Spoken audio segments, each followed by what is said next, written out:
Van Dyke Show.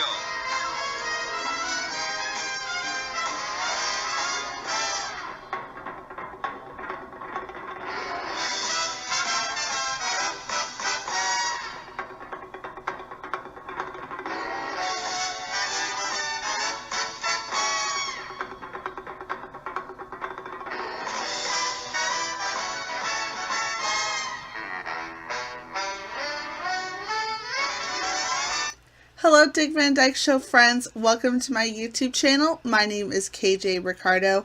Today's episode is a look at my list of the top 5 Sally Roger moments of Season 1 of The Dick Van Dyke Show. Sally is a great character. She's one of my favorites. So we're going to be looking at her best moments. So let's get started. Number 5 is The Sick Boy and the Sitter. Now in this episode, Rob, Buddy, and Sally are invited over to their boss, Alan Brady's house for a dinner party. They put on a little show for the guests. They do a group number, and then they each highlight their own individual talents. Sally sings a song. Now she is a great singer, and she sings during other moments throughout the season. I have a clip of her performance, so enjoy. I used to dream once long ago that someday I'd have a lot of dough and a sable or a mink. I'd have settled for rabbit, I think, but now those dreams are gone. With time they've drifted away. If I only had one wish to make, this is what I am wishing today. I wish I could sing like Durante. Jimmy's got the voice I love. I wish I could hit those high notes. That's the one that I'm speaking of. I wish I could sing. That's a little too loud, fellas. Hold it. I was hold it, fellas. Will you keep it down? It's a little too loud.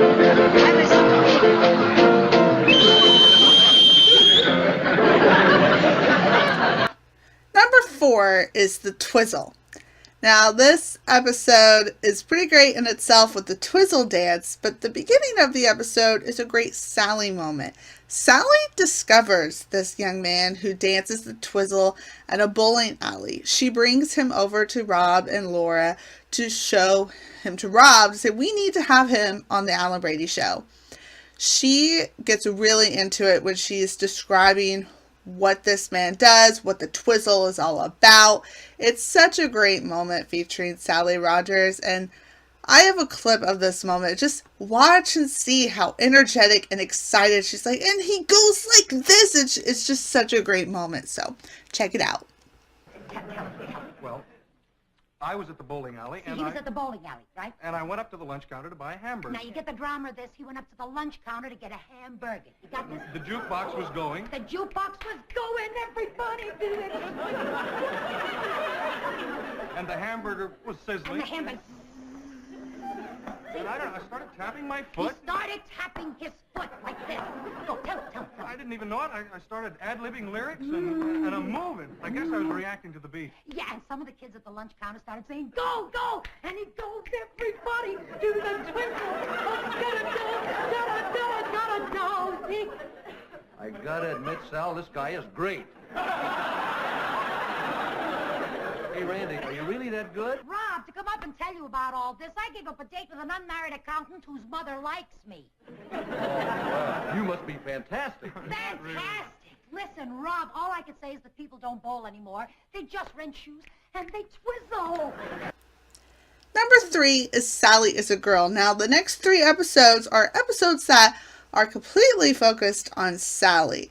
Now in this episode, Rob, Buddy, and even Mel all treat Sally like she's one of the guys. They're having a poker game and Sally is invited and Mel's like, well, I'll go as long as there isn't a girl there. And they're like, nope, there's no girl going to be there, even though Sally is a girl. And so Laura really says to Rob, we need to start treating Sally like she's a girl. They have someone come over and have dinner, but then Rob starts treating Sally like she's a girl. At the office, pulls out the chair for her, doesn't have her lift the heavy typewriter, and she's really confused, like, why is he treating me like this? And so it's a great episode featuring Sally. Number 2 is Sally and the Lab Technician. Another episode completely devoted to Sally. In this episode, Sally, of course, she's not married. And so she desperately wants to get married. And Rob and Laura set her up on a date, have this man who is not very humorous. He's not a comedic kind of guy. But once Sally comes over, she just starts making jokes. She makes one joke after another, and the guy doesn't even laugh at her jokes. And the very next day at the office, Sally is sad, and it's a really sad moment, but I wanted to include a clip of it to show that a more serious side to Sally that I think is really nice to see, but it's just also, it's a very sad moment, so check it out. Well, fellas, what do you say? Get to work? Well, no, Sal, no use jumping right into it. If you'd like to wait for coffee and take a look at the paper. Yeah, why don't we have what they call those breakfast breaks? You know, like for maybe 2-3 hours? What's the matter with you two? We're just trying to pep you up. You look like a cheerleader for an accident. I just thought maybe you didn't feel like making any jokes today. Jokes? Oh, I want to make jokes. Gotta make jokes. There's nothing I love better than making jokes. Didn't I make a bunch of great jokes last night, Rob? Oh, boy, buddy, you should have seen me. I was a small riot. I was so funny. Cousin Thomas laughed so hard he almost smiled.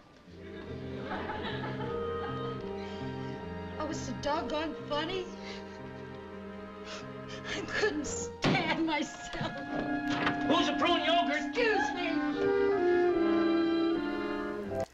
And my number 1 pick is Where You Been, Fassbinder. Now, this episode is another one completely devoted to Sally. It's going to be her birthday, and she wants to spend it with a man, have a date. She calls around, but then this one guy calls her, Mr. Fassbinder, and he is in town, and she knew him from high school. And so she thinks that, you know, he's back in her life and that they're going to have a great dinner together on her birthday. And first, she's a little sad because he's a little late to it. But then when he eventually arrives, she is on the phone with someone and says, "Oh, I'm here with Mr. Blah, blah, blah." And that's like her code name for someone that she doesn't really have someone there, but she just making up a name. And he overhears that and it's like, okay, well, she doesn't really want to be with me. And so he makes it seem like he's not really interested in her. He leaves, and Sally is very sad. Rob and the gang all come over to spend the birthday with her, but she wants to be alone. And then eventually Mr. Fassbinder comes back, and he explains the whole situation and how he really did want to be with her, and they continue to have a great dinner party.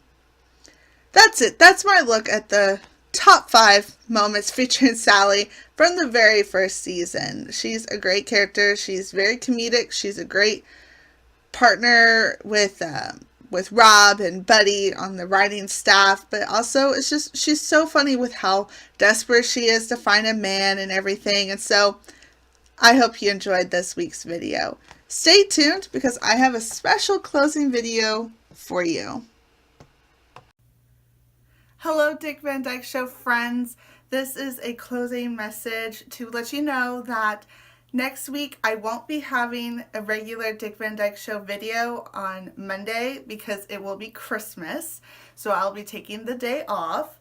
But I just wanted to let you know that next Thursday, December 28th, there will be a joint video on my account combining both I Love Lucy and Dick Van Dyke Show due to the upcoming Christmas colorized specials that's airing this upcoming Friday, December 22nd at 8 p.m.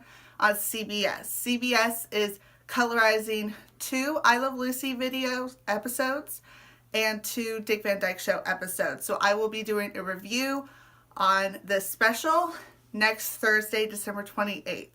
So make sure that you are subscribed to my channel. So click the subscription button that should be appearing right here. And so make sure you click that so you are tuned in to watch that video. Happy holidays, and I hope you have a great new year. Bye.